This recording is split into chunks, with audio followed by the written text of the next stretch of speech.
유스티누스 두 군데에서 번역되었는데 두란노하고 이 로마 카톨릭의 분도 출판사인데 두란노 거는 너무 편집이 좀 그렇게 됐더라고요. 그래서 이걸로 지금 제가 타자 쳐서 한번 읽어보겠습니다. 이 책에는 12장만 나왔는데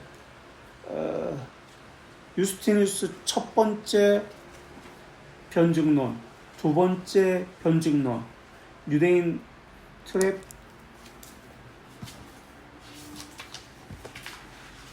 트레포와의 대화, 이렇게 세 가지 변증론이 있는데 유대인 트레포네와 대화. 지금 요거는 유스티누스 첫 번째 변증론에서 몇 가지 내용을 가져왔습니다.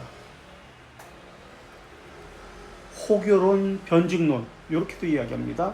우리는 변증론이라고 얘기하고 또는 뭐 호교론이라고도 이야기합니다. 근데 지금 분도 출판사 측은 호교론이라고 이렇게 번역해왔습니다. 한번 읽어볼게요. 11장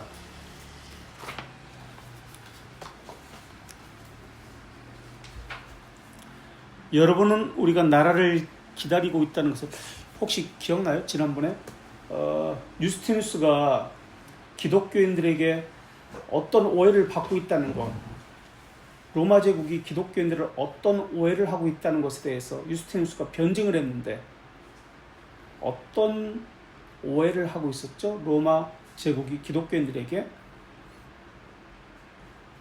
기억이 나요? 지난주에 안 왔나? 왔어요.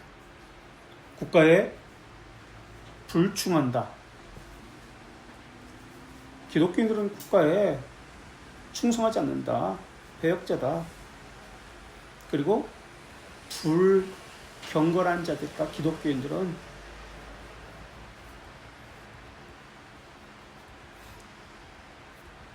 이러한 것을 가지고 핍박을 했죠. 또 지금 여기서 지금 이야기하고 있는 것은 국가에 대해서 불충하는 자들이다. 그래서 변증을 하고 있습니다. 유스티누스가, 순교자 유스티누스가 11장 여러분은 우리가 나라를 기다리고 있다는 말을 듣고도 따져보지도 않고 우리가 어떤 인간 왕국에 대해서 말한다고 추측했습니다. 하지만 그것은 우리가 하나님과 함께 있는 나라를 말하는 것입니다. 예수님도 그렇게 말씀하셨죠. 이 땅의 나라가 아니다. 이는 신문을 받는 이들이 그리스도인이라고 고백하면 사형이 내려질 것임을 알면서도 그렇게 고백을 하는 데서 확인되어집니다. 이양 우리가 인간들의 나라를 고대한다면 지금 로마 제국은 이 땅에서 로마 제국을 멸망시키고 새로운 나라를 세울 것이다 라고 오해를 했기 때문에 그에 대해서 지금 변증하고 있어요. 우리가 인간들의 나라를 고려한다면 우리는 죽임을 당하지 않기 위해서 그리스도인임을 부인할 것입니다. 그러나 우리가 바라는 바를 이루기 위해서 숨어 살려고 할 것입니다. 하지만 우리는 현세의 희망을 두고 있지 않습니다. 사람들이 우리를 죽이든 말든 마음 쓰지 않습니다. 죽음이란 피할 수 없는 것이기 때문에 그렇습니다. 라고 11장에서 지금 이야기하고 있습니다. 우리가 소망하는 것은 이 땅의 나라가 아니다. 하나님의 나라는 이 땅에 있는 것이 아니다라고 이야기하고 있고 12장에서 계속해서 우리는 그 어떤 사람보다 평화를 위해서 여러분과 협력하고 결속합니다. 우리는 탐욕이나 악인이나 탐욕스러운 사람, 음모를 꾸미는 사람, 나아가 덕스러운 사람도 하나님의 눈을 피할 수 없으며 각자가 자신의 행위를 따라서 영벌이나 구원을 향해 가게 되어 있다고 생각하기 때문입니다. 이걸 뭐라고 했죠? 영벌 그리고 영생을 얻는 이 두 가지 것을 영벌 또는 영생으로 지금 사람은 두 가지 길 가운데 하나로 가야 됩니다. 이것을 이중 예정이라고 그렇게 이야기하죠. 지금 그것을 이야기하고 있습니다. 유기된 자와 택자에 대해서. 자, 12장 사망. 여러분이 제정한 법률 때문에 숨어서 악을 범하는 이들은 그들이 악을 범하는 것은 인간이 여러분의 눈을 피할 수 있음을 알기 때문입니다. 실제로 행한 것이든 생각만 한 것이든 아무것도 하나님을 피할 수 없다는 것을 깨닫고 확신한다면 전지하시는 하나님에 대해서 이야기하고 있고, 위로부터 오는 벌의 경고 때문이라도 모든 면에서 정직한 심리로 살아갈 것입니다. 여러분도 이것은 인정할 것입니다. 계속해서 로마 제국에 대해서 불충한다라는 오해를 받고 있는 기독교인들을 변증하고 있습니다. 그렇지 않다. 하나님의 법은 국가에 대해서, 하나님 세우신 위정자에 대해서 순종하고 하나님의 섭리를 믿는 것이다. 모든 면에서 정직한 시민으로 살아갈 것입니다. 라고 이야기합니다. 사항. 그런데 여러분은 모든 사람이 올바르게 행동하고 그래서 더 이상 벌할 사람이 없게 되는 것을 두려워하는 것 같습니다. 그것은 사형 집행인의 걱정거리여야지 의로운 통치자의 걱정거리여서는 안 됩니다. 지금 이거는 누구한테 쓴, 누구를 대상으로 한 변증론이라고 했나요? 요 유스티누스의 변증론은 누구를 대상으로 하고 있죠? 황제와 원로원을 대상으로 하고 있죠. 황제, 원로원. 그렇기 때문에 지금 그거는 당신의 걱정거리가 아니야. 그건 사형집행인의 걱정거리야. 당신은 통치자다. 통치자이기 때문에 당신이 해야 할 걱정거리는 벌할 사람이 없다는 것을 걱정하는 것이 아니다. 모든 사람이 올바르게 행동하는 것에 대해서 행동하지 않는 것에 대해서 걱정해야 된다고 이야기합니다. 그러면서 기독교는 하나님의 법이기 때문에 위정자를 향해서 기도하고 그들의 통치에 순종하고 있습니다라는 것을 이야기합니다. 5항 12장 5항 앞에서도 말했듯이 우리는 이것도 불순종하는 것 또는 죄를 짓는 것 이런 것들을 악령들이 하는 짓이라고 생각합니다. 그것들은 이성을 따르지 않는 이들에게서도 제사와 경배를 받으려 합니다. 하지만 경건함과 철학적 정신을 추구하는 여러분이 이성에 어긋나는 행동을 하리라고 생각하지 않습니다. 지금 이성, 철학을 지금 이야기하고 있죠. 왜 그렇죠? 유스티누스는 철학자이기 때문에 그렇습니다. 철학을 기반이라고 하기 때문에 철학이라는 개념은 지혜를 사랑하는 사람이라고 했습니다.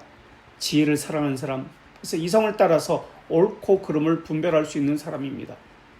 그래서 철학을 사랑했던 황제라든지 로마 시민들에게, 원로원들에게 철학을 이야기하는 겁니다.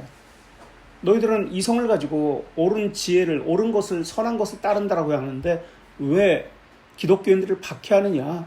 온전한 판단을 통해서 죄가 있는 자에게는 그거에 합당한 벌을 내리고 그렇지 않은 자에게는 박해를 해서는 안 된다라고 이야기합니다. 6번, 6항. 그러나 여러분이 분별 없는 사람들처럼 진리보다, 그러니까 이성보다, 당신 철학자가 아니야. 그 얘기하는 거예요. 철학자는 진리를 사랑하고 이성을 사랑합니다. 철학은 지혜를 사랑하는 사람이라고 했는데 유스티누스는 자기를 진리를 사랑하는 사람이라고 그렇게 이야기합니다. 철학자라는 대신 진리를 사랑하는 사람, 지혜를 사랑하는 사람이라는 말 대신에 진리를 사랑하는 사람이라고 얘기해요. 그래서 진리라는 단어가 이 호교론 또는 제1변증론에 많이 나와요. 진리보다 관습을 중요시 여긴다면 여러분이 할 수 있는 것을 해보십시오. 하지만 통치자들이 대중의 평판을 진리보다 앞세운다면, 다수의 힘을 빌어서 그렇게 하려고 한다면 그들이 지닌 힘은 광야의 강도들이 지닌 힘과 다를 바가 없습니다. 7항 로고스, 예수 그리스도를 이야기하죠. 말씀으로 오신 예수 그리스도께서는, 로고스께서는 여러분이 그런 제사로 좋은 성과를 거두지 못하는 것을 보여주십니다. 우리의 로고스를 낳으신 하나님보다 더 왕답고 의로운 통치자는 없다는 것을 압니다. 로고스를 낳으셨다. 낳으신 하나님, 이걸 뭐라고 이야기했죠? 낳으신 하나님을 성부의 특성, 그렇죠? 예수님은 위격적 특성이 뭐죠? 낳으신 분이고 성자는 태어나신 분, 성령은 보내심을 누구에게? 성부와 성자에게. 성부에게만 보내심을 받았다는 것은 어디가 그렇게 얘기하죠? 그거 가지고 논쟁이 벌어져가지고 갈라졌어요. 성부에게서만이라고 이야기하는 것은 동방교회 성부와 성자 으로부터는 서방교회, 이러한 논쟁을 동방교회, 서방교회, 지금 그것 때문에 나눠졌는데 1514년에 이런 논쟁을, 무슨 논쟁? 필리오케 논쟁. 이것만 알아요. 필리오케 논쟁. 필리오케 논쟁. 자, 8항, 12장의 8항. 아무도 아버지로부터 가난이나 고통이나 불명예를 물려받고 싶어 하지 않듯이 지각 있는 사람은 로고스를 선택하지 말라고 하시는 것을 선택하지 않을 것입니다. 그러니까 지각 있는 사람은 로고스를 선택한다는 것을 이야기하고 있죠. 옳은 것을 선택한다. 그것이 철학자의 자세다. 9항, 저는 이 모든 일이 일어나리라고 우리의 스승 만물의 아버지며 주님이신 분의 아들이며 사도이신 예수 그리스도께서 예고하셨다는 것을 말할 수 있습니다. 우리는 그리스도인이라는 이름도 그분에게서 받았습니다. 그리스도인이라고 할 때 뭘 생각해야 된다고요? 그리스도라고 할 때 뭘 생각해야 되죠? 그리스도를 생각할 때 기름 부음을 받은 자. 기름을 부음 받았다는 것은 무엇을 또 생각해야죠? 그리스도는 또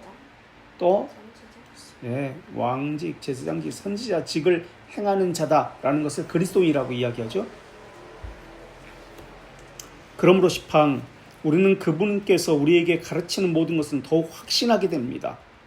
믿음의 확신을 하고 있습니다. 그분께서 앞으로 일어나라고 예고하신 모든 일이 실제로 일어나기 때문이 그렇습니다. 어떤 일이 일어나기 전에 예고하고 그 예고가 실제로 이루어지는 것을 보여주는 것은 하나님만이 하실 수 있습니다. 왜 하나님만이 하실 수 있는 거죠? 이것 관련해서 하나님은 항상 현재니까, 우리는 시간 안에 있기 때문에 과거, 현재, 미래가 있지만 하나님은 항상 현재이기 때문에 그게 여호와라는 뜻이죠. 11항, 우리가 의롭고 참된 것을 요청하고 있으니 여기에 다른 무엇을 덧붙이지 않고 그칠 수도 있을 것입니다. 하지만 무지에 사로잡혀 있는 영혼이 갑자기 바뀌기는 쉽지 않다는 것을 알기에, 어떻게 바뀌죠? 무지 가운데서 갑자기 무지에 사로잡혀 있는 영혼이 갑자기 바뀌기는 쉽지 않습니다. 어떻게 해야 바뀌죠? 그것을 한 단어로 의지가 변화되는 것을 뭐라고 해야죠? 의지의 중생. 하나님의 형상이 무엇과 무엇이죠? 지금 이 무지라고 했습니다. 무지는 하나님에 대한 바른 지식을 가지게 되고요. 또 하나님의 형상 가운데 바른 지식이 있고, 또 하나님의 형상 가운데 바른 지식이 있고 거룩과 의가 있습니다. 에베소서 4장 24절, 골로새서 3장 10절에. 그래서 무지는 하나님에 대한 바른 지식을 가지게 되고, 불경건은 거룩함으로 의지가 바뀌게 되고, 불의는 의로움으로 바뀌게 됩니다. 그것을 지금 이야기하고 있죠. 우리는 진리를 사랑하는 이들을 설득하기 위해서 몇 가지 논거를 더하게 됩니다. 우리는 무지에 진리를 맞세움으로써 무지를 물리치는 것이 불가능하지 않다는 것을 알기 때문에, 사실 이것은 사람이 할 수 있는 게 아니죠. 성령님이 하는 거죠. 13장. 그리고 또 하나, 기독교인들을 박해하는 이유가 아까 두 가지 것을 얘기했습니다. 너희들은 국가에 불충성한다. 너희들은 불경건하자. 부도덕하다. 두 가지 것을 얘기했습니다. 또 한 가지는 여기서 나옵니다. 또 뭐죠? 너희들은 무신론자다라고 나옵니다. 그래서 무신론자라는 것에 대해서 또 변증을 합니다. 아니다, 우리는 무신론자가 아니다. 이 로마 제국의 무신론이라는 개념은 로마가 믿는 신에 대해서 믿지 않는 것은 다신론 국가예요. 다신론 국가인데 기독교인들은 유일신 사상이잖아요. 그렇기 때문에 자기만 고집하는 거야. 다른 신들을 믿지 않느냐? 그래서 왜 우리에게 피해를 주느냐? 그런 개념으로 무신론자지 믿지 않는다는 개념이 아니에요.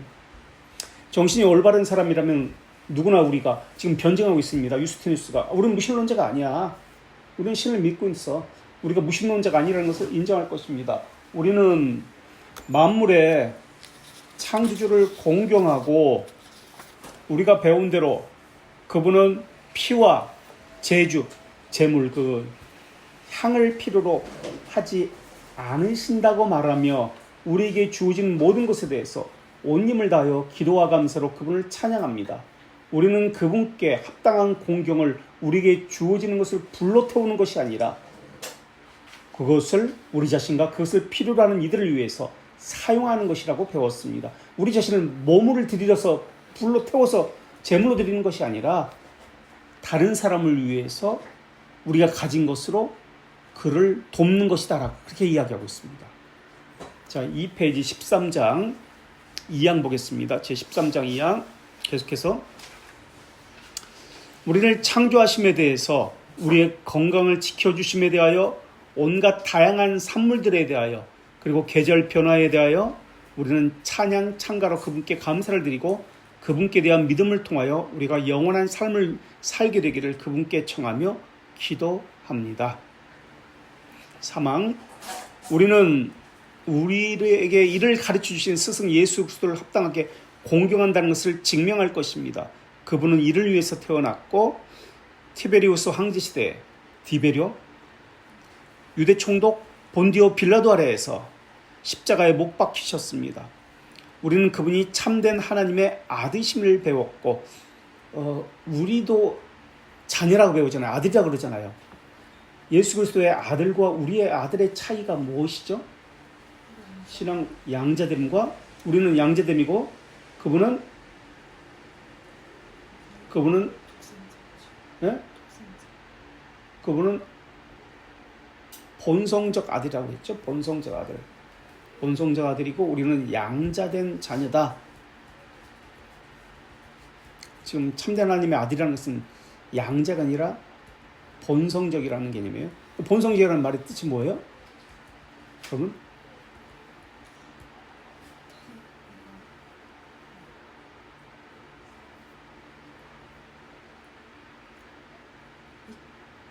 동일본질 이야기예요. 동일본질.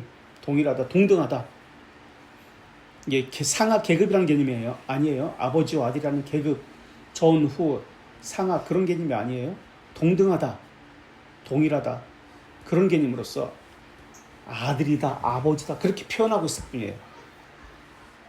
영원히 낳으신 분, 영원히 태어나신 분, 영원히 보냄을 받으신 분 이렇게 표현돼요. 영원히.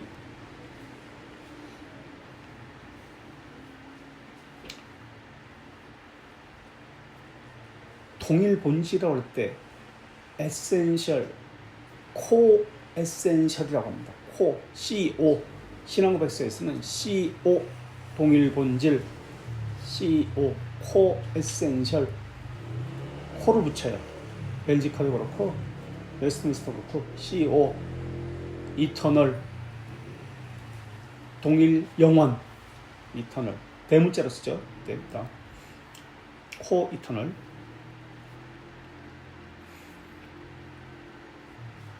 아드님이심을 배웠고 그분을 두 번째로 공경하며 세 번째로 예언의 영을 공경합니다. 예언의 영은 성령을 이야기하죠. 지금 이렇게 보면은 좀 애매해. 첫 번째로 공경하고 두 번째로 공경하고 세 번째로 공경하고 이렇게 되면 계급을 나누고 또는 어떤 의미에서 전후, 상하, 전후를 나누는 것처럼 보일 수도 있어요. 그런 개념으로 이해하면 안 됩니다. 물론 이때는 지금 삼위일체라는 개념 자체가 정립이 안 된 상태예요. 한참 후에 터툴리안이라든지 니케아에서 아타나시우스라든지 이때 그리고 그 이후에 가야 지금 삼위일체라는 개념이 신학적으로 정립이 되지. 지금 1세기, 2세기인데 뭐 160년에 지금 160년경에 지금 이걸 썼으니까. 자, 사항 113장. 그들은 만물의 창조자이신 변함없고 영원하신 하나님 다음으로 십자가에 달린 인간에게 두 번째 자리를 부여한다는 점에서 우리가 미쳤다고 여깁니다. 그들은 그들 안에 있는 신비를 알지 못하기 때문입니다. 우리가 이를 설명하고자 하니 여러분은 잘 살펴보시기 바랍니다. 제14장. 무엇보다 먼저 우리가 앞에서 고발했던 악령들의 속임수에 넘어가지 않도록, 그리고 우리가 여러분에게 하는 말을 알고 이해하는 것을 그들이 방해하지 못하도록 주의하십시오. 악령들은 여러분을 노예와 종으로 만들려고 했습니다. 그들은 때로는 꿈속에 나타나서, 때로는 간교한 마술로 자신의 구원을 위하여 분투하지 않는 모든 일을 종속시키려고 합니다. 우리는 로고스 예수를 믿게 된 이후로 그들에게서 멀어졌고, 악령에서 멀어졌고, 홀로 태어남을 받지 않으신 하나님을, 그분의 아드님을 통해서 따릅니다. 2항 계속해서 변증하고 있습니다. 우리는 불경건하지 않다. 이전에는 방탕을 즐기던 우리가 이제는 절제만을 강을망합니다. 지금 죽이는 거잖아요. 너희들은 지금 범죄자야. 불경건하기 때문에 로마 사회에서는 없어져야 할 그러한 존재야. 사회 악이야. 그래서 죽이고 있는데 우리는 죽임을 받을 이유가 없습니다. 우리는 당신이 불경건하다고 해서 죽이는데 우리는 불경건하지 않습니다. 그것을 이야기하는 거예요.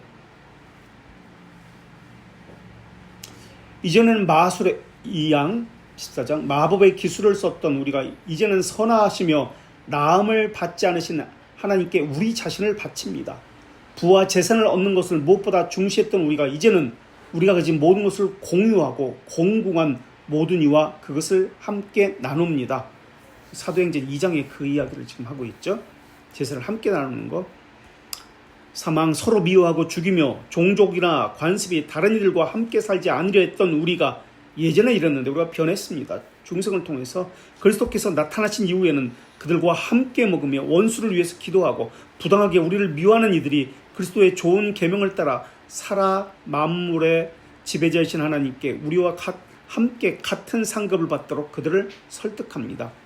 자, 그러나 우리가 여러분에게 궤변을 늘어놓은 것으로 보이지 않도록 우리는 그 증명을 하기 전에 그리스도의 몇 가지 가르침을 언급하는 것이 좋으리라고 생각합니다. 우리가 배우고 가르친 것이 참된 것인지 검토하는 것은 강력한 임금들인 여러분의 임무입니다. 지금 위정제들에게 썼기 때문에 황제, 원로원들이 정치하는 사람들이기 때문에 여러분의 의무입니다 라고 이야기합니다. 그분들의 말씀은 짧고 간략합니다. 그분은 궤변가가 아니셨으며 그분의 말씀은 하나님의 힘이었습니다. 그러면서 이제 복음서에 나오는 산상수훈의 이야기를 합니다. 산상수훈의 이야기를 하면서 우리는 이러한 삶을 삽니다 라고 지금 변증합니다. 그래서 좀 깁니다. 이건 산상수훈 말씀 그대로, 그래서 제가 다 쓰지 않고 좀 뺐어요. 제15장. 그분께서는 정결과 관련해서 이렇게 말씀하셨습니다. 음욕을 품고 여자를 바라보는 자는 누구나 이미 하나님 앞에서 마음으로 그 여자와 간음한 것입니다. 이왕 내 오른쪽 눈이 너를 죄짓게 하거든 그것을 빼어 던져버리라. 눈 하나를 가지고 하늘나라에 들어가는 것이 두 눈을 가지고 영원한 불에 던져지는 것보다 낫다 하셨으며 다른 남자에게 버림받은 사망 혼인한 자는 간음하는 것이라 하셨는가 하면 사항 사람들 손에 고자가 된 이들도 있으며 고자로 태어난 이들도 있으며 하나님 나라 때문에 스스로 고자가 된 이들도 있습니다. 그러나 모두가 이를 받아들일 수 있는 것은 아닙니다. 6항 3페이지 6항입니다. 어릴 때부터 그리스도의 가르침을 받은 많은 남녀들은 60세, 70세가 될 때까지 순결을 지킵니다. 저는 모든 종족에 이런 이들이 있다는 것을 여러분에게 자랑합니다. 지금 로마인들의 관습은 뭐라고 그랬었죠? 지난 시간에? 동성애예요. 동성애. 그리고 어린 아이들을 좋아했습니다. 그건 뭐라고 하죠? 유아성애인가? 뭐 아동성애인가? 소외성애. 예. 그게 문화였어요. 그리고 애를 낳으면 그냥 버려버렸어요. 우리는 그렇지 않습니다라고 이야기하는 거예요. 너희들 기독교인들 불경건하다. 그래서 너희들은 죽어야 된다라고 이야기했습니다. 이것에 대해서 우리는 당신들이 생각하는 것처럼 불경건하지 않습니다. 우리는 70세까지 순결을 지킵니다. 지금 그렇게 이야기하는 거예요. 그 변증하고 있어요. 7항 3페이지. 전에 방탕한 습관을 지녔다가 이러한 것을 배우고 변화한 헤아릴 수 없이 많은 이들에 대해서 여기서 굳이 말할 필요가 있겠습니까? 그리스도는 의인들이나 절제하는 이들이 아니라 경건한 이들이 방탕한 이들과 불의한 이들을 회개하라고 부르셨습니다. 그래서 우리는 회개했다고 얘기합니다. 8항 그래서 그분은 나는 의인이 아니라 죄인을 회개하려고 불러왔다고 하셨습니다. 하늘에 계신 아버지께서는 죄인의 처벌보다도 그의 회개를 원하십니다. 9항 모든 것이 사랑하는 것에 대해서 이렇게 가르쳤습니다. 너희가 자기를 사랑하는 이들만 사랑한다면 새로울 것이 무엇이겠느냐? 그것은 간음한 이들도 하지 않느냐? 너희 원수를 위해 기도하고 너희를 미워하는 이들을 사랑하여라. 너희를 저주하는 이들에게 축복하며 너희를 학대하는 자들을 위하여 기도하여라. 10항 공고한 이들과 나누는 것과 영광을 얻기 위해서 무엇을 행해서는 안 되는지에 대해서 이렇게 말씀하셨습니다. 달라고 하면 누구에게나 주고 꾸어달라고 하는 사람을 피하지 말라. 너희가 도로 받을 가능성이 있는 이들에게만 꾸어준다면 새로울 것이 무엇이겠느냐? 세리도 그렇게 한다. 11항 너희는 자신을 위하여 보물을 땅에 쌓아두지 말라. 땅에는 좀과 녹이 망가뜨리고 도둑들이 꿇어 들어서 훔쳐간다. 계속해서 그렇게 이야기합니다. 14항 15항 넘을게요. 17항 17항에서 다시 국가에 대해서 불충성한다. 너희들은 세금도 안 내지 않느냐. 이것에 대해서 다시 변증합니다. 17항 우리는 그분께 배운 대로 앞서 여러분이 예수님에게 배운 대로 임명한 이들에게 세금과 공물을 바치려고 합니다. 언젠가 어떤 이들이 그분께 다가와 황제에게 세금을 내야 하는지 물었습니다. 그분은 이렇게 대답했습니다. 동전의 초상은 누구의 것입니까? 그것은 황제의 것입니다. 라고 말했습니다. 그분은 그들에게 다시 말했습니다. 황제의 것은 황제에게, 가이사의 것은 가이사에게, 하나님의 것은 하나님께 돌려드려라. 3항 그러므로 우리는 하나님만을 경배하지만 다른 일들에 있어서는 기꺼이 여러분에게 복종합니다. 여러분을 임금이요 사람들의 통치자로 인정합니다. 지금 이 대상이 황제에게 했기 때문에 당신을 황제로 인정합니다. 당신 원로원들을 통치자로 인정합니다. 여러분이 왕권과 더불어 올바른 판단력을 지니시기를 기도합니다. 4항 여러분이 우리의 탄원과 명료한 설명을 무시하더라도 우리는 해를 입지 않습니다. 우리는 모든 이가 자신의 행위에 따라 영원한 불로 벌을 받을 것이며 영벌을 받을 것이며 그가 하나님께 받은 능력에 따라 셈을 바쳐한다는 것을 믿기 때문에 그렇습니다. 그리스도께서 말씀하시기를 하나님께서 많이 주신 사람에게는 많이 요구하신다고 했습니다. 26항 이제 교회사 이야기를 조금 합니다. 셋째로 그리스도께서 승천하신 후 악령들은 신을 자처하는 사람들이 계속 생겨나게 하십니다. 오늘날도 그렇죠. 자기를 하나님이라고 하는 사람들 많이 생겨나죠. 이들은 여러분에게 박해를 받기는커녕 오히려 국가로부터 또 사람들로부터 영예를 누립니다. 이항 기틴이라는 마을 출신의 사마리아의 시몬은 클라우디우스 황제 때 여러분의 수도 로마에서 악령들의 힘을 빌려 누군지 아세요? 마술로 기적을 행했는데 성경에 나오는 시몬인데 이 사람이 성경에 나오는 마술사 시몬 필립 집사를 따라다니면서 성령의 능력을 돈으로 살려고 했던 그 시몬 이 사람이 지금 어떤 사람이었는지 성경에 이야기가 나오지 않습니다. 이 당시에 살았던 지금 유세비우스는 그 당시 기록을 보고서 지금 이야기합니다. 여러분의 수도 로마에서 악령들의 힘을 빌려 마술로 기적을 행했는데 사람들은 그 시몬을 신이라고 여기며 동상까지 세웠습니다. 그 동상은 테베레강의 두 다리 사이에 있는 섬에 세워졌습니다. 거기에는 라틴어로 로마어로 거룩한 신 시몬에게라고 적혀 있습니다. 거의 모든 사마리아인과 몇몇 다른 지역 사람들은 그를 첫째가는 신이라고 시몬 마고스를 첫째가는 신이라고 부르며 숭배했습니다. 또한 그들은 이전에 창녀였다가 그의 여행 동반자가 된 헬레나를 그에게서 나온 첫 번째 생각이라고 여겼습니다. 그 다음 사항 우리는 역시 사마리아인으로 카파레 타이아스 출신으로 시몬 마구스의 제자인 메란드로스가 마귀에게 사로잡혀 안디옥에서 마술로 많은 이들을 속였다는 것을 알고 있습니다. 그는 그를 따르는 이들에게 그들이 죽지 않으리라고 믿게 했습니다. 그리고 지금도 그것을 따르는 믿는 사람이 남아 있습니다. 또 이제 다른 이야기합니다. 5왕 또한 지금도 가르치고 있는 현재 지금 가르치고 있는 폰투스 출신의 마라키오는 어떤 사람이에요? 마라키오는 지금 유세비스가 아니라 유스티누스의 이 시대에 지금 같이 있었다고 이야기합니다. 마라키오는 몇 세기 동안 이 사람의 사상이 계속해서 이어졌습니다. 그래서 결국 이 당시에는 성경이 완전히 정리가 되지 않은 상태였습니다. 구약성경은 있었습니다만 신약성경을 이야기하는 거예요. 그래서 신약성경은 397년에 카르타고에서 정경이 완전히 정리가 됩니다. 정경이 27권이 397년에. 그러니까 지금 이게 160년 경입니다. 150년, 160년 경이니까 아직도 몇 세기가 남았죠. 한 200년 정도 후에, 230년 정도 후에 정경이 되니까 서로가 이게 정경이다, 저것이 정경이다, 성경이다라고 믿고 있는 거예요. 그렇다면 마라키오는 어떤 사람이에요? 힌트를 줬어요, 지금까지. 마르키온 어떤 사람이에요? 오늘날도 이런 마르키온이 있어요. 마르키온 같은 사람이 있어요.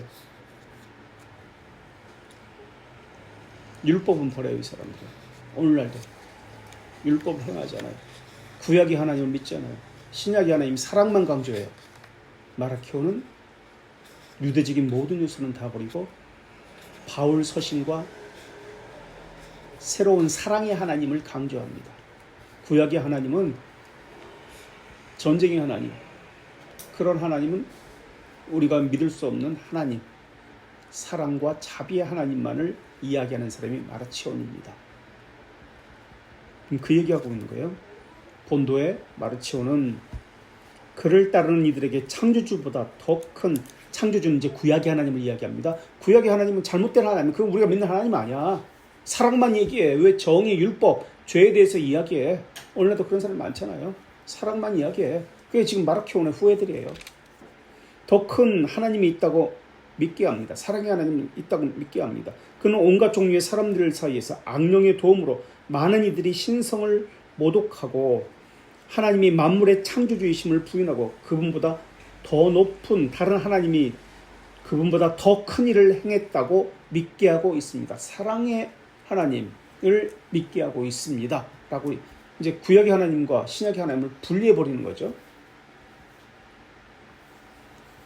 근데 지금 악령에 씌어서 그렇게 하고 있다고 이야기합니다. 6항 앞에서 말했듯이 그들을 따르는 모든 이들은 그리스도인이라고 불립니다. 이는 철학자들 사이에 같은 학설을 지지하지 않는 이들도 다 철학자라고 불리는 것과 같습니다. 이단들도 지금 기독교인이라고 불리는 것과 같습니다. 7. 그들이 신화에나 나오는 수치스러운 일들을 행하든지 곧 등불을 둘러엎고 물나는 관계를 맺고 사람의 살을 먹고 있는지 모릅니다. 하지만 우리는 그들이 적어도 그들의 가르침 때문에 여러분에게 박해를 받거나 죽임을 당하지 않는다는 것을 압니다. 근데 우리는 죽임을 당하고 있습니다. 지금 그 얘기하고 있는 거예요. 왜 이단들은 죽임을 당하지 않습니까? 왜 그들은 승승장구합니까? 그런데 왜 바르게 믿는 우리는 죽임을 당해야 합니까? 8항 지금까지 생겨난 모든 이단들을 농박하는 노고를 작성했습니다. 27항으로 가서요. 이제 이 당시 사회 문제를 가지고 이야기합니다. 이건 지난 시간에도 이야기한 것인데요. 우리는 27장이랑 아무에게도 해를 입히지 않았습니다. 죄를 범하지 않았습니다. 이 당시는 갓난아이를 낳으면 다 버렸다고 그랬어요. 쓰레기장이나 어디에. 우리는 버리지 않았습니다. 악인들의 특징이라는 것을 배웠습니다. 아기를 버리는 것이. 이는 무엇보다 버려지는 이들은 여자아이든 남자아이든 모두 죽거나 키워서 매춘으로, 어린아이를 매춘으로 사용했어요. 또는 노예로 팔거나. 지금 그걸 이야기하는 거예요. 우리는 그런 적이 없습니다. 우리는 아이를 낳으면 버리지 않습니다. 옛사람들은 소, 염소, 양, 말을 길렀다고 하는데 지금 여러분은 로마인들은 수치스러운 목적으로 아이를 기릅니다. 모든 나라의 수많은 여자들과 양성을, 동성애를 이야기합니다. 동성애를 하고 있는 이 수치스러운 행동을 아주 혐오스러운 이들이 만연합니다. 이 양 여러분은 그들에게서 공납과 그것 관련된 세금을 받습니다. 그들을 땅에서 내쫓아야 하는 것 아닙니까? 사망, 이러한 짓을 하는 이들 가운데 더러는 불경하고 수치스럽고 무절제한 관계를 할 뿐만 아니라 자신의 자녀, 엄마, 자식, 친척, 남매와 형제와 자매와 관계를 맺습니다. 이게 만연했어요. 이 당시에. 기독교는 그렇지 않았어요. 그런데도 너희들은 부도덕하다, 불경건하다. 그래서 죽임을 당했던 거예요. 4. 더러는 자신의 자녀, 부녀에게 매출을 시킵니다. 더러는 남색을 하기 위해서 공공이 몸을 훼손하고 신들의 어머니에게 바치는 비밀스러운 예식을 거행합니다. 또한 여러분이 신이로 여기는 이들 곁에 중요한 상징이며 신비로서 뱀을 그려 놓습니다. 그 종교 의식 가운데 그런 게 있거든요. 성애 같은 거. 그걸 이야기하는 거예요. 로마 신과. 5항, 여러분이 공공연히 행하고 존중하는 것들은 여러분은 신성한 등불이 뒤집혀지고 꺼진 듯이 우리에게 돌립니다. 하지만 우리는 그것은 우리를 해치지 못합니다. 우리는 그와 같은 행위와는 거리가 멉니다. 그러나 그것은 그러한 행위를 하고 거짓 증언을 하는 이들에게 해를 입힐 것입니다. 65항, 67항까지 있는데요. 68항까지 있는데요. 65항, 제가 이것을 왜 이게 써가지고 왔냐면 우리 예배와 관련돼 가지고 초대교회죠. 지금 1세기 2세기잖아요. 초대교회 예배에도 이렇게 했다는 것을 이야기하기 위해서 이걸 가지고 왔어요. 우리는 믿고 동의한 사람, 이제 믿음의 내용을 이야기합니다. 예수 그리스도를 주로 믿고 동의한 사람은 씻은 다음에 그를 형제들이라고 불리는 이들이 모여있는 곳으로 데려갑니다. 그리고 우리 자신을 위해서 빚을 받은 이와 모든 곳에 다른 모든 일을 위해서 함께 열심히 기도합니다. 진리를 배운 우리가 우리 행위로서 좋은 시민이 되고 계명을 충실히 지키는 이들이 되도록, 그리고 영원한 구원을 얻도록 기도하는 것입니다. 좋은 시민이 되고 너희들 불충성한다. 아니다. 우리는 좋은 시민이 되기 위해서 기도합니다. 너희들은 불경건하다. 아닙니다. 우리는 하나님의 계명을 따라서 아까 읽은 것처럼 산상수훈에 계명을 충실히 지키며 선한 일을 행하는 사람입니다. 그리고 우리는 이 땅의 나라가 아니라 영원한 구원, 하나님의 나라를 얻도록 기도하는 사람입니다. 이거 지금 여기서 이제 당시의 핍박의 이유에 대해서 변증하는 이야기들을 이야기하고 있습니다. 그리고 2항, 국가를 위해서 기도합니다. 기도가 끝나면 서로 입맞춤으로 평화 인사를 행합니다. 3항, 그 다음에 형제들의 주제자에게 빵 한 덩이와 포도주를 성찬하는 거죠. 성찬을 어떤 성찬? 오리지널 포도주를 한다고 그랬나요? 포도주에 뭐를 넣었다? 물을 섞었어요. 취할까봐. 물을 섞어서 포도주 한 잔을 가져옵니다. 빵 한 덩이와 포도주 한 잔을 가져옵니다. 그것으로 만물의 아버지께 아드님과 성령의 이름으로 찬미와 영광을 드리고 우리가 그분으로부터 이것을 받기에 합당하게 된 데에 대해서 길게 감사를 드립니다. 기도와 감사가 끝난 다음에 회중 전체는 아멘이라고 동의를 표합니다. 히브리어로 아멘은 그대로 이루어지소서라는 뜻입니다. 5항, 주지대가 감사를 드리고 회중 전체가 동의하고 환호한 다음 우리에게 봉사자라고 불리는 이들이 참석자들 각자에게 감사 기도를 드린 빵과 포도주와 물을 나누어 주고 참석하지 않은 이들에게도 가져다 줍니다. 66항, 우린 이 음식을 성찬이라고 부릅니다. 우리의 가르침이 참되다고 믿고 죄들의 용서와 새로 남을 위한 씻음을 받고 그리스도께서 가르치신 대로 사는 이가 아니면 아무도 여기에 참여할 수 없습니다. 여기에 성찬에 참여할 수 있는 자격이 있습니다. 그렇죠? 그냥 모두가 세례받았다고 참여하는 거 아니에요? 그리스도께서 가르침대로 사는 이가 아니면 참여할 수 없습니다. 초대교회 때도 지금 이러고 있어요. 1세기, 2세기 때도 모두 참여하는 것이 아닙니다. 죄들의 용서를 받고, 칭의를 이야기하죠.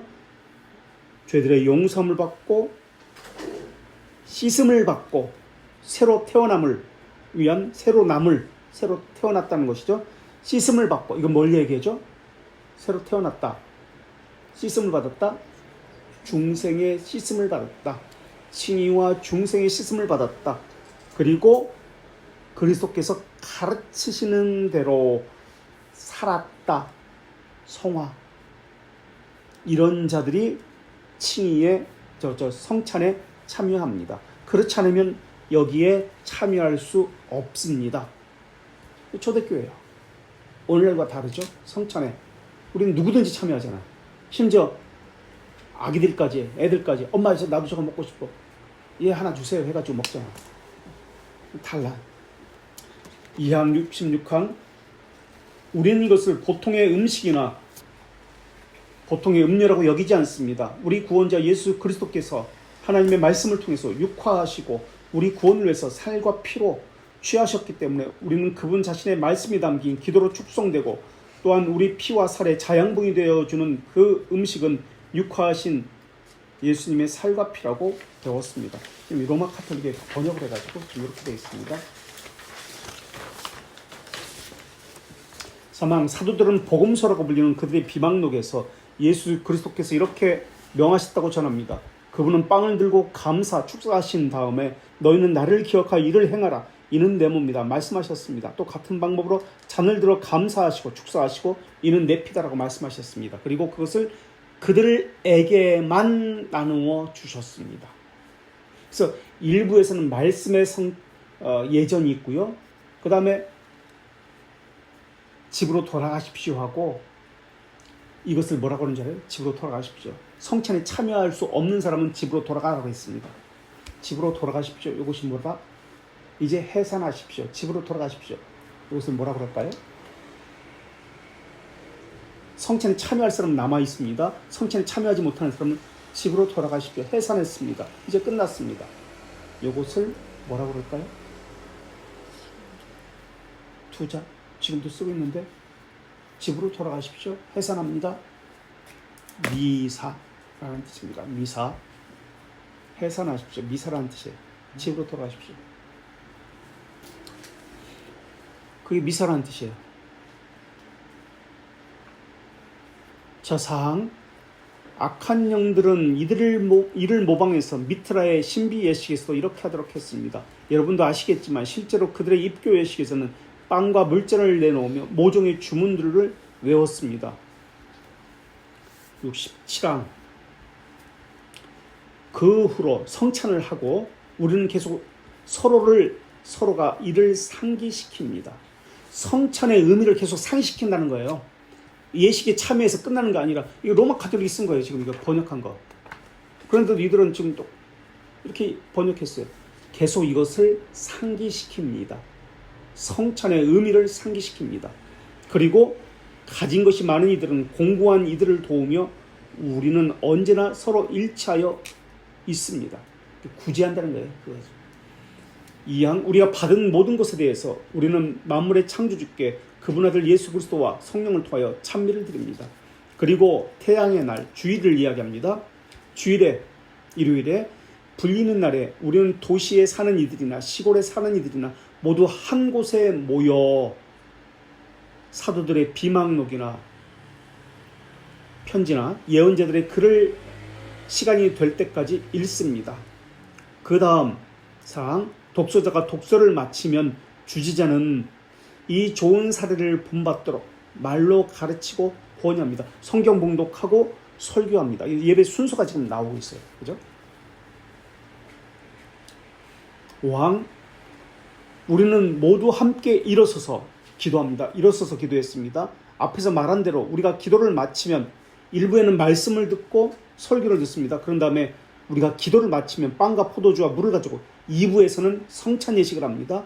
주제라는 같은 방식으로 할 수 있는 대로 기도와 감사를 드립니다. 회중은 아멘이라고 합니다. 감사 기도를 바친 음식을 함께 나누고 봉사자들을 시켜서 참석하지 못한 이들에게 보냅니다. 6항 부유한 이들은 자신이 내놓고 싶은 것을 내놓고 모인 것은 주재자가 맡아서 고아, 과부, 질병이나 다른 이유로 공공한 이들, 갇힌 이들. 그래서 우리는 지금 성경에 근거해서 가난한 자들, 갇힌 사람들, 우리 가운데 사는 외지인, 칼빈, 외지인 도와줍니다. 간단히 말하면 모든 공고한 이들의 보호자가 되어야 합니다. 교회가 그 일을 하는 거예요. 교회 존재예요. 7번째, 우리는 주일에 모이는 것은 이날에 하나님께서 왜 모입니까? 주일에 어둠, 진료를 변모시켜서 세상을 창조하신 날이고, 창조와 또 연결시켜서 이야기합니다. 우리 구원자 예수 그리스도께서 죽은 이들 가운데서 부활하셨기 때문에 그렇습니다. 사람들은 토요일 전날 십자가에 못 박았고, 그분께서는 토요일 다음 날 태양의 날에 당신 사도들과 지제들에게 나타나시어 지금 여러분에게 살펴보도록 제시하는 것을 가르치셨습니다. 68항 이제 마지막입니다. 요 뒤에는 이제 그 당시에 하드리아누스 황제에게 편지를 쓴 것을 첨부했는데 그것은 빼버렸어요. 제가 이것이 여러분에게 합리적으로 참되게 보인다면 이를 존중하십시오. 그러나 쓸데없는 소리로 보인다면 별것 아닌 듯이 무시하십시오. 그러나 아무 잘못이 없는 사람들에게 원수를 대하듯이 사형을 선고하지는 마십시오. 2번째, 우리는 여러분이 지금처럼 부당한 처사를 계속하신다면 장차 올 하나님의 심판을 피할 수 없으리라고 경고하며 하나님의 뜻대로 이루어지소서라고 외칠 겁니다. 3. 우리는 지극히 위대하도록 고명하신 여러분의 아버지 하드리아누스 황제의 서한에 따라 우리에게 법정에서 판결을 내려주시도록 명하기를 여러분에게 탄원할 수 있었습니다. 그러나 우리는 하드리아누스 황제의 결정을 근거로 이를 청하는 것이 아닙니다. 우리는 우리가 마땅한 것을 요청하고 있음을 알게 이 호소문과 설명을 작성했습니다. 혹시 여기까지 요거 관련해 가지고 뭐 하실 말씀 있어요? 지난주와 계속해서 이어서 해야 되는데 요것만 읽으니까 이 책을 좀 한번 읽어 보셔야 되는데 책은 저 뒤에 제가 비치해 놨습니다. 유스티누스를 3가지 작품을 썼다고 했습니다. 유스티누스가 제1변증서, 제2변증서, 유대인 트리포네와의 대화, 이렇게 3가지를 썼다고 했습니다. 이 작품들을 통해서 4가지 주제를 가지고 썼다는 것을 알 수 있는데, 우선은 4가지를 변증합니다. 우리가 믿는 믿음의 대상이 누구냐? 우리는 어떤 신앙을 가졌냐? 첫 번째입니다. 2번째, 논리적 근거에 호소합니다. 그래서 이성적 판단을 요청합니다. 그래서 아까도 얘기했지만 기독교인들에 대한 3가지 죄명을 이야기합니다. 이들은 무신론자야. 무신론자라는 건 믿지 않는다는 뜻이 아니라 로마 신을 안 믿는다는 뜻입니다. 2번째, 이들은 도덕적인 문제자야. 부도덕해. 불경건해. 3번째, 이들은 국가에 충성하지 않아. 이것 때문에 변증서, 지금까지 읽었던 이 변증서 1에서 조목조목 반박을 합니다. 이 변증서를 쓰는 심정을 저 책을 읽으면서 그걸 읽어낼 수 있어야 됩니다. 유스티누스의 변증서는 우리는 그런 삶을 살지 않습니다. 바른 삶을 살고 있습니다. 라는 것을 강력히 호소합니다. 그러면서 산상수훈의 방식을 아까 읽었지만은 그것을 따라서 설명을 하는 부분이 나옵니다. 우리는 순결한 삶을 삽니다. 세상 문화를 따라가지 않습니다. 구제의 삶을 삽니다. 세금의 납부를 아주 철저히 합니다. 수준 높은 순결한 삶을 다른 사람보다 더 삽니다. 이런 것을 변증하고 있는 것이 유스티누스예요. 그래서 연설, 탄원, 설명의 방식으로 변증을 하고 있습니다. 순교가 만연했던 시기입니다. 언제 잡아 죽을 줄 모르는 시기예요. 교회를 간다, 모였다, 예수 그리스도라는 이름을 이야기했다, 그러면 순교합니다. 죽습니다. 그런 상황에서 교회는 내적으로 바른 교리를 지켜야 했습니다. 기독교인이라는 이름으로 아까 어떤 이단들이 있었다고 지금 이야기하고 있었죠. 여기서 어떤 이단들이 있었죠? 기독교인이라는 이름으로 이단들이 있었습니다. 어떤 이단이었죠? 아까 읽었던 여기서 그 당시 마르치온도 있었고 또 빌립 집사를 따라다녔던 시몬 마구스, 마술사 시몬도 있었습니다. 자기가 신이라고 그러는 거예요. 지금 오늘날 이단들하고 똑같아요. 자기가 신이라고 그래요. 자기가 예수라고 그래요. 이 당시에도 있었던 거예요. 기독교인이라는 이름으로 하고 있어요. 지금 다 그리스도인이라는 이름으로 지금. 이들에 대해서 지금 내부에서는 이런 진리에 대한 보존을 필요로 했습니다. 외부에서는 박해와 핍박이 있었습니다. 이것에 대해서 변증해야 했습니다. 어떻게 하면 내부에서는 바른 진리를, 교리를 지키고 보존할 수 있을까? 어떻게 하면 외부적으로는 기독교 신앙을 변증하고 교회의 지경을, 거룩의 지경을 넓혀갈 수 있을까? 그런데 이런 핍박의 시기, 이런 이단들의 내부적인 문제가 있는데도 불구하고 교회는 점점점 커갔습니다. 우리는 여기서 어떤 것을 얻을 수 있을까요?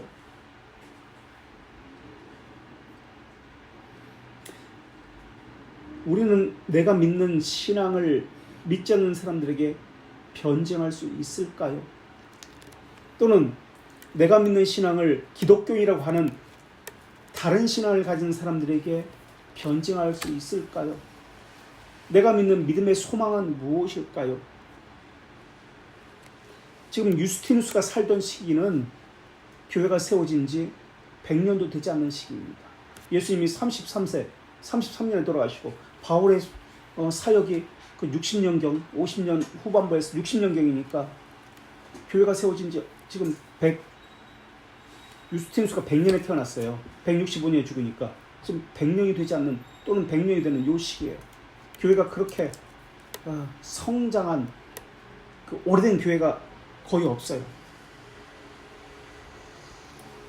그런데 변증을 하고 있습니다. 변증 또는 이거 호교라고 하는데 호교론, 변증론을 지금 하고 있어요. 프랑스 불어는 이제 팡세라고 얘기하죠. 팡세. 생각들 변증하는 거예요. 믿는 바에 대해서 옹호하는 것. 이방인들에 대해서, 기독교에 대해서 핍박하는 것에 대해서 옹호하는 것. 이걸 변증론, 호교론이라고 합니다. 유스티누스, 터툴리아누스, 수많은 사람들이 변증론을 씁니다. 유스티누스가 처음으로 말한 것이 예수님의 재림에 대해서였습니다.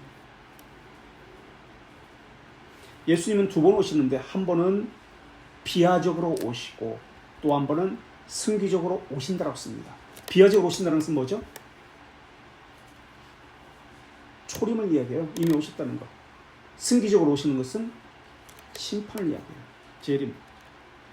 우리는 그 사이에 살고 있습니다. 그러면서 부활은 그리스도인에게 필수적이라는 것을 이야기합니다. 그리고 유스티누스는 우리가 잠깐 읽었지만은 신자의 삶에 대해서 이야기하는데 신자의 삶은 세례받기 전에 이루어져야 합니다. 순결한 삶은 세례받기 전에 이루어져야 합니다라고 이야기합니다. 순결한 사람이 증명된 상태에서 세례를 받아야 합니다라고 이야기합니다. 그래서 세례받기 전에 회개가 이루어지고요. 또 가르침을 받아야 되고 헌신하고 금식하는 것이 먼저 세례를 받기 전에 이루어져야 합니다라고 이야기합니다. 이게 초대교회예요. 유스티누스는 130년경 지난 시간에도 얘기했죠. 에베소에서 세례를 받습니다. 100년에 태어났을 때 30세에 세례를 받습니다. 그리고 세례받고 35년 후에 순교를 합니다. 35년 정도 신앙생활하면 이런 글을 쓸 수 있을까요? 자기가 믿는 바에 대해서 믿지 않는 사람들에게 그렇게 변증할 수 있을까요?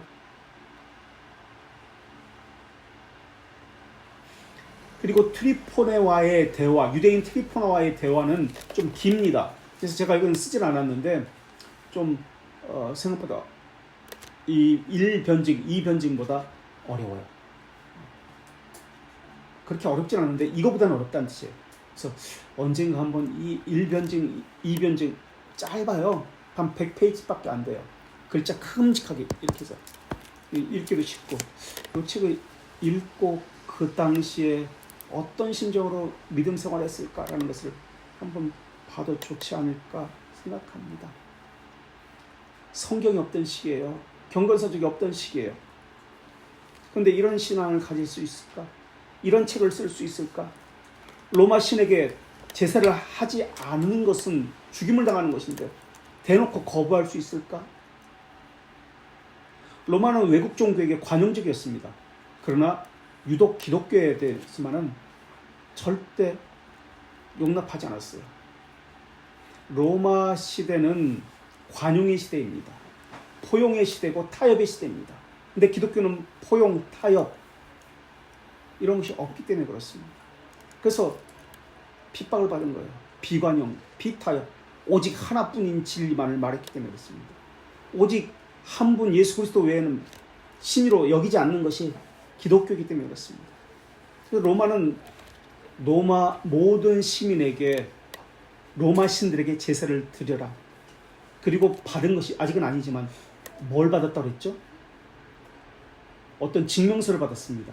이것을 증명서를 가지고 있어야 통행증도 되고 지금 코로나 시기에 식당도 가고 비행기 타고 관공서도 들어가고 했던 것과 똑같습니다. 또 더하면 더했습니다. 리벨루스라는 이 증명서를 받습니다. 제사를 드려야.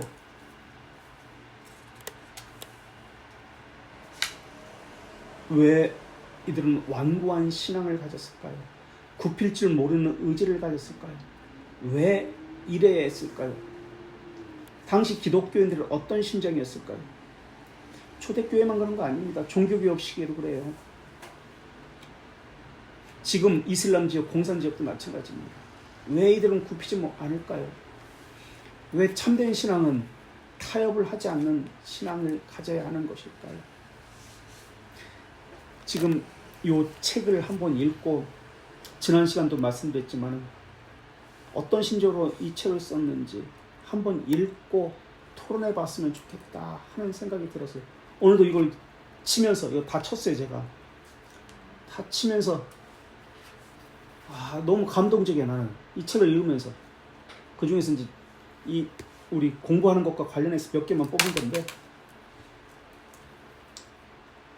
교회사를 배워가면서 작품을 읽고 우리 삶에 적용하고 관련 영화를 읽고 그렇게 재미있게 신앙생활을 할 수 있을 텐데 라는 생각을 지난 시간에도 말씀드렸지만 오늘도 또 해봤어요. 이 책을 보면서. 혹시 질문이나 나눔 할 거 있으세요?